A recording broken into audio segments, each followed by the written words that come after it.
What we're going to do with your support when we win is we're going to continue to support businesses in Bedford County. We're going to support small businesses.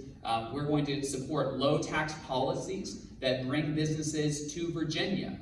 We have seen that generally, if you look at, I would use Florida as an example, right? Florida has 400,000 people that have moved there since Governor DeSantis became governor, right? Businesses and people and families, they want to move to red states. Who's losing populations? New York's losing population. California's losing population. Where are they moving to? They're moving to these red states. So what we want to do is put forward a positive vision for businesses where they want to be here. We have a culture that's friendly to them. A small business owner myself, I know what it's like in the business world. I know how deregulation as a help to business. And so the more we can get government out of our way, the more business is going to flourish. We're going to advocate for the locality, but we're going to also advocate for your taxpayer dollars. What we need is leaders who are going to go to Richmond and get that money and bring it back. Because there's plenty of money already allocated there in Richmond. I don't think taxes need to be raised. I think the money is sitting there for our small businesses, for our farms, and for our schools. But we just need leaders that are willing to go to bat for their district. Education is a big part of this because we need an educated workforce. We need skilled labor. Investing in our communities and getting the grants available for our communities, that's what's going to help build up businesses. Blue states are not my enemy. Red states are not my enemy. I'm certainly not the enemy. I don't regard anybody up here as my enemy. And until we can get to the point of that place in discussion and dialogue and compromise, we're never going to get anywhere, whether it's Bedford or Virginia or the United States. And we're way past the time of sniping and snarling at each other. One of the things we have to consider is affordable housing for young families and young people, and affordable and available daycare. Career and technical education in general, we need to focus more on that to get skilled workers for the factories in our area. We have to give money and opportunity back to parents to determine what direction they're going to send their children in, right? This is one of the most important issues facing the focus back in education on reading, writing, and arithmetic, right?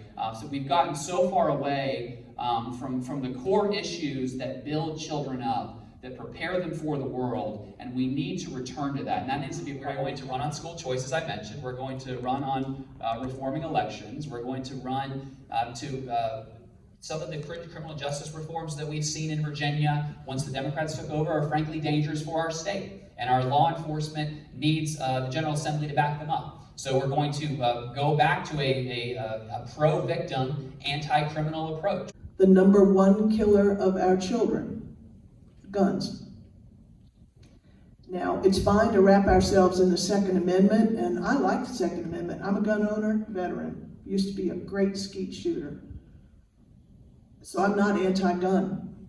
I'm anti-guns in the wrong hands. I'm anti the wrong kinds of guns. And we have to look at what we're doing that's causing the death of our children. If I went to Richmond to represent you, one of the things I'd be looking at was an expansion of red flag laws. What could we do with buyback program? Right now there are more weapons than there are Americans, and that has to stop. I don't want politicians in my bedroom. I don't want politicians in your bedroom. And I think at the very least, women deserve the same level of autonomy as a dead body. Think about this. A woman who's 8 months pregnant is in a car wreck, killed, taken to the hospital. You think they're going to kill that baby with her? They're going to take that baby and save that baby's life. I believe that the state has an interest in protecting the lives of unborn We babies. need in Virginia to, again, cultivate a culture of life.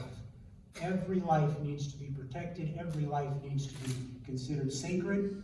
the safest place in this world ought to be in a mother's womb. You know, farmers aren't saying come out there and give us more incentives. They're saying get government off of our backs so that we can bring more workers in, so that we don't have so many regulations where we have to report back to a bureaucrat in Richmond instead of being able to run our farm here in Nelson County. We're going to stand up against the war on coal and the war on energy. There's no reason that we need to be getting off of the natural resources that we have and getting on windmills. Our governor has laid out a bold vision to move over to nuclear power. You know, if somebody's actually concerned with climate change, then it makes sense that you would want to move to nuclear. We're going to fight for life. It's not a question. We're going to protect the unborn, and we're not going to apologize. We're going to fight for gun right to clean up elections. We're going to fight and stand next to our sheriff and our Commonwealth's attorney to bring the death penalty. Democrats, Republicans think it's all a lot of nonsense. I think the American people are being played, and I think you all know it too.